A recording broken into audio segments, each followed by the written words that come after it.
Everyone, it's Stephanie Luares from Heart and Soul Fitness and Wellness, and it is a beautiful day here in Lake Havasu City. We have some cooler temperatures, and I really wanted to bring you outside with me today, but it is super windy, so we're going to have to hold that off for another day.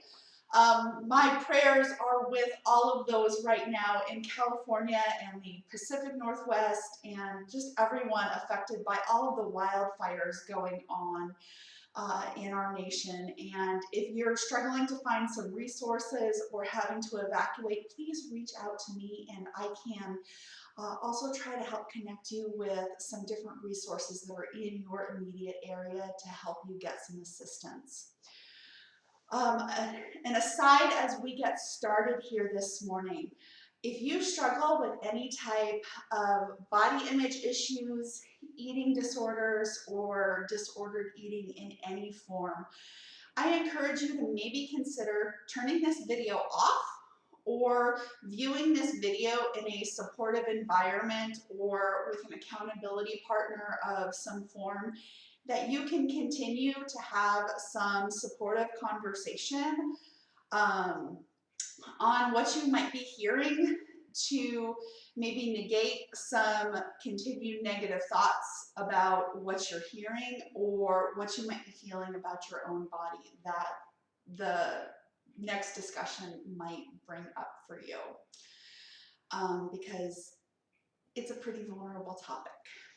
Today, I want to talk to you about something that is one of my big personal struggles.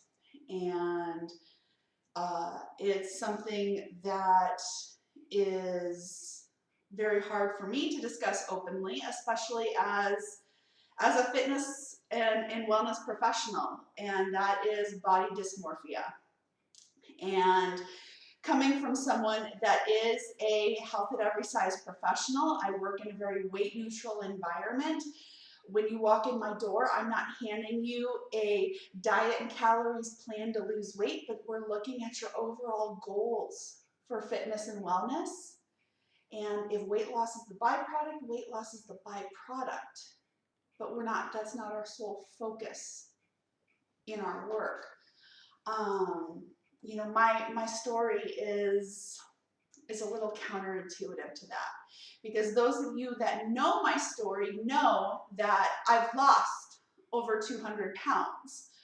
And as a result, my body has a little bit of collateral damage to that. And you know, we have these dreams that weight loss is going to solve all of our problems. That when we reach a magic number on the scale, that we're going to look a certain way, we're going to feel a certain way, and all of the problems of the world are going to vaporize. And that's not the case. You know, yes, I have done extraordinary things with my body. I have lost a large amount of weight. I am still a person that isn't a large body, but I do extraordinary things with my body. I do badass things with my body.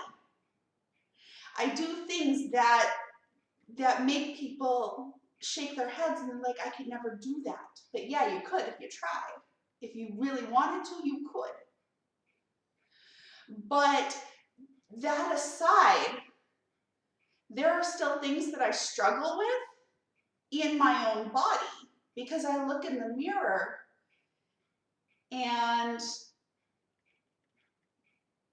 the body that I have is not the body in appearance that I would have imagined having losing 200 pounds. And that's something completely out of my control. It's not something that I ever could have imagined for myself. You know, at the size I am now, I am the smallest I have ever been in my adult life. I am smaller now than I was in the 7th grade. For me, that is still something I process on a daily basis. And it's something I reconcile. I've talked about before, my goals that I have are not just physical. I work on goals in that mental and emotional area. I work on goals in my spiritual life and continue to grow in that. And so those mental and emotional goals, a lot of them are in this body image area. Because I look at this body that I have, and it's really hard to accept. And, because I look at the body I have, and to me it's misshapen. It's not proportionate. Am I fit? Absolutely. I'm out swimming, I'm out running, I'm out biking, I'm doing things that are building my strength, building my stamina, building my endurance, showing myself things that I never thought possible for myself. I'm feeding my body in ways that make it feel incredible, that give me the energy, not just to do the activities I like, but that get me through the day, that serve me well, that make my body feel good, that keep me healthy and well, so that I can live a long, productive life. But I talked about kind of that collateral damage. We want to look good in our bodies. That's not a selfish thing. We want that aesthetic, not the models in the magazine, but we want to look good. And for me, that's a really big struggle, to walk into a store and pull an outfit off the rack. I wear straight size clothing, and I'll be completely honest, at my largest size, I couldn't walk into a store and buy something off the rack, because I was at a size where even plus size catalogs were very difficult to buy clothing. I was having to buy very specialized size, plus size clothing. But now I can walk into a store and buy straight size clothes off the rack. But even so, my shirts are 4 sizes smaller than my pants. There's such a disconnect there. And with how my body's changed, I have loose skin. And that's something we don't like to talk about, but it's the reality of life. And, everybody will come at you with their pills and their wraps and, the toning exercises to cure. But these are not solutions. Most of it's snake oil. It does not work. I've spoken with mental health professionals. I've spoken with my doctor. I've had consultations with plastic surgeons.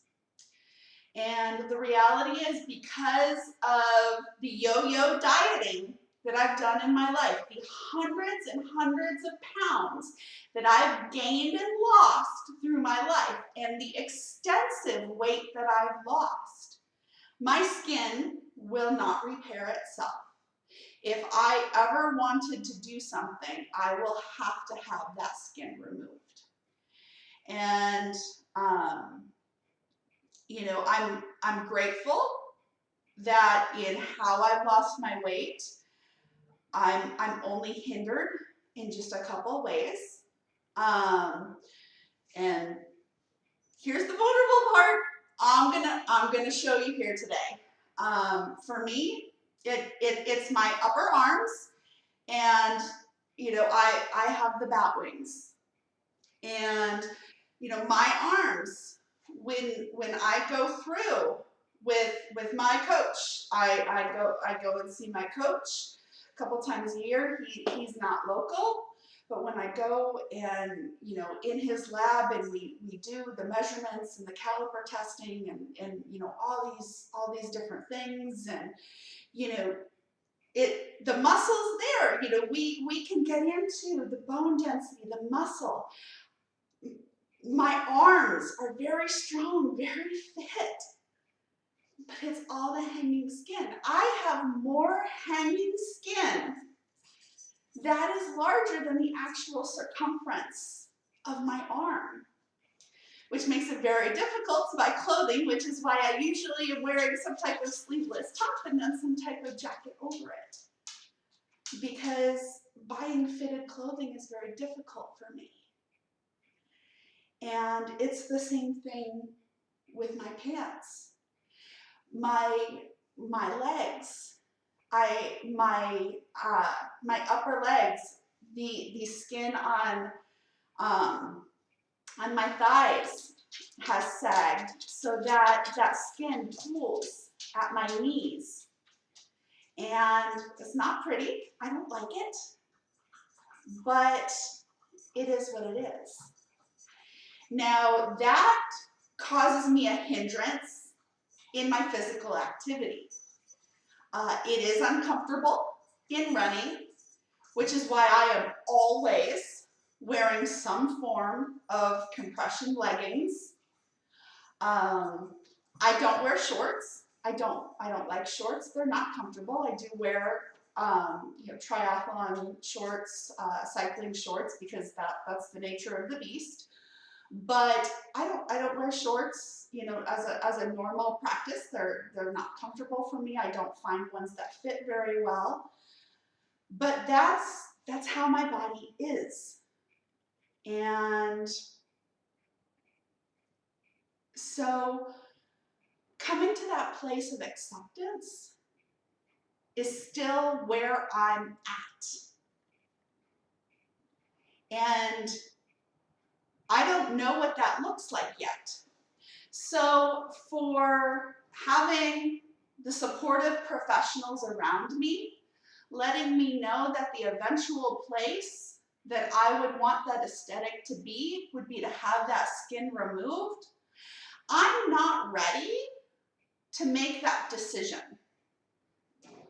One, it's a financial decision because in some instances there is medical necessity. Having the skin on my arms, it pulls on my neck and shoulders, it causes pain. I'm getting chiropractic treatment, I get massage therapy. There is a medical necessity. The same with my legs, it causes hip imbalance, it causes low back pain from time to time. There's some medical necessity in there. But even with medical necessity, there's still a cost, there's cost to it. So it's not an investment piece that I can walk in tomorrow and have it done.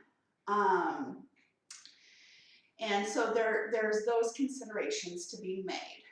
But also, I would never consider physically altering my body until I was at a place mentally that I could love myself today just as I am. And since I don't know what that looks like, I can't in good conscience ever make the decision to change my physical appearance to anything else. And until that day comes, and I don't know when that day will come, I won't be making that choice. And I could go on in this story, and I do, in various conversations, because I know this is a hot topic for a lot of people. And I'm happy to continue this conversation with anybody that has questions, because I know this is a sensitive topic.